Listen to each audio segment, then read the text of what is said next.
जनमन TV.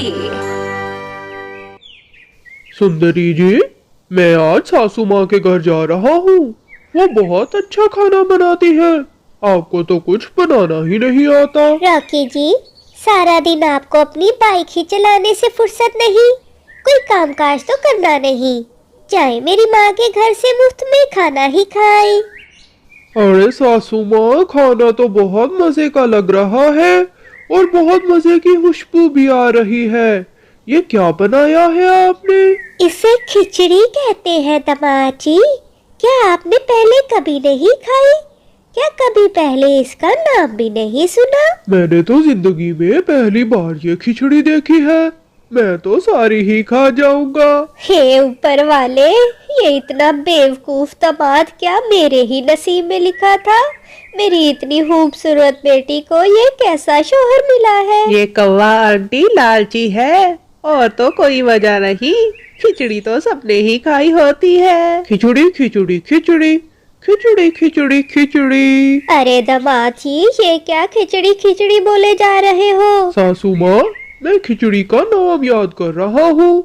घर जाकर मैं ये खिचड़ी बनवा कर खाऊंगा। खिचड़ी का नाम याद करते हुए रॉकी कौवा वहाँ से अपनी बाइक पर निकल पड़ता है, मगर रास्ते में ही उसको मिट्ठू महाराज नजर आ जाते हैं, जो कि अपने खेत की रखवाली कर रहे थे। उड़ चिड़ी उड़ चिड़ी उड़ चिड़ी। अरे मिट्ठू महाराज, ये उड़ चिड़ी नहीं, खिचड़ी है खिचड़ी। चल उड़ यहाँ से बुक्कड़ बक, वरना इसी डंडे से तेरी हालत खराब कर दूंगा। ये उड़ चिड़ी है, उड़ चिड़ी, खिचड़ी नहीं। उड़ चिड़ी उड़ चिड़ी। और फिर उड़ चिड़ी दोहराते हुए कौवा वहाँ से अपनी बाइक लेकर आगे निकल पड़ता है, मगर वही रास्ते में उसको एक मछेरा मोर मिल जाता है, जो कि मछलियाँ पकड़ने की कोशिश कर रहा था। आओ फंस जाओ, आओ फंस जाओ, आओ फंस जाओ। आओ फंस जाओ नहीं, उड़ चिड़ी उड़ चिड़ी। स्टूपिड कौवे, तुमने यहाँ क्या शोर मचा रखा है? तुम्हारी आवाज की वजह से मछलियाँ भाग गई है।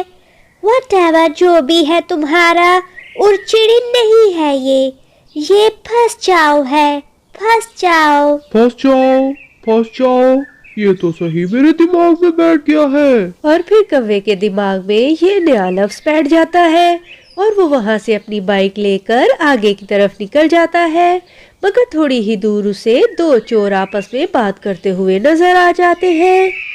ओए कौवे, तू क्या यहाँ बैठकर हमारी बातें सुन रहा है? और ये क्या पागलों की तरह बोले जा रहा है? आओ फंस जाओ। मेरा नाम है लक्का, अब तो तेरा मार खाना है पक्का।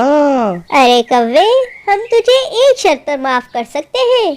आज से तू ये बोलेगा, आओ यहाँ रख जाओ। आओ यहाँ रख जाओ, आओ यहाँ रख जाओ। उनकी बात मानकर कौवा वही लफ्ज याद करते हुए वहाँ से आगे निकल पड़ता है। दोस्तों, अगर आपने अभी तक हमारे चैनल को सब्सक्राइब नहीं किया तो सब्सक्राइब कर दो और वीडियो को लाइक भी कर दो। घर जाते हुए रास्ते में कौवे को एक कब्रिस्तान नजर आ जाता है, जहाँ परिंदे अपने दोस्त को देखकर बोल रहे होते हैं, किसी के साथ ऐसा ना हो, किसी के साथ ऐसा ना हो, किसी के साथ ऐसा ना हो, किसी के साथ ऐसा ना हो। अब कौवे के दिमाग में ये लफ्ज बैठ चुका था और फिर कौवा वहाँ से अपने घर की तरफ निकल पड़ता है। सुंदरी जी, सासू माँ ने मुझे बहुत मजे का खाना बनाकर खिलाया है।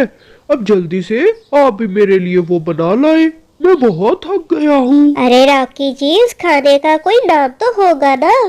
नाम बताएंगे तो फिर ही आपके लिए बनाऊंगी। किसी के साथ ऐसा ना हो, यही नाम था उस खाने का। खाने का नाम तक तो आपको याद नहीं रॉकी जी? जाए अब बाहर से ही कुछ ढूंढ कर लाए, मैं कुछ नहीं बना सकती घर में। अरे रॉकी भैया, इतने उदास क्यों बैठे हो? यहाँ मेरे पास आओ, तुम्हें कुछ बताता हूँ। मैं तुम्हें उस खाने का नाम बता सकता हूँ, बस तुम्हें मुझे 100 रुपए देने होंगे। बेवकूफ लालची परिंदा, एक तो मुझे इतनी भूख लगी है, ऊपर से मेरे दिमाग की खिचड़ी बना रहा था। अरे हाँ, याद आ गया, खिचड़ी खिचड़ी खिचड़ी। तो प्यारे दोस्तों, कैसी लगी आपको ये खिचड़ी?